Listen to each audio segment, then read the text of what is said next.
उरण ईश्वरपूर प्रभाग क्रमांक 13 मधून एक चिंताजनक घटना समोर आली आहे। महायुतीचे उमेदवार मनसूर मोमीन यांच्या घरासमोर अज्ञात व्यक्तींनी करणी सदृश्य साहित्य ठेवून गेल्याचा आरोप करण्यात आला आहे। मिळालेल्या माहितीनुसार घरासमोर एका कागदावर काळी बाहुली, काही अज्ञात बिया, मोबाईलची बंद बॅटरी ठेवलेली आढळली। हा प्रकार लक्षात येताच परिसरात मोठी खळबळ उडाली।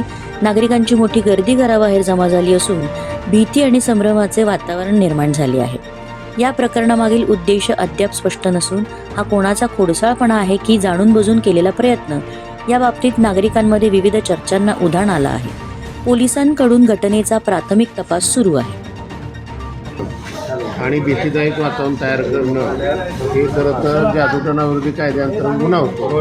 आणि जर तुमचा माणूस जर फिर्यादी असेल तर तुम्ही माहीत असेल, कोणी बघितलं असेल तर त्याच्या विरोधात असं आम्हाला भीती दाखवली किंवा असं करणीचा प्रकार काय करण्याचा प्रयत्न केला तर जादूटोणाविरोधी कायद्याअंतर्गत गुन्हा दाखल करायलाच लागणार आहे। बघितलं, डोळ्यात देखत बघितलं आपण सीसीटीव्ही मध्ये ते दिसतात ते जात आहेत मसुदी कोणी पण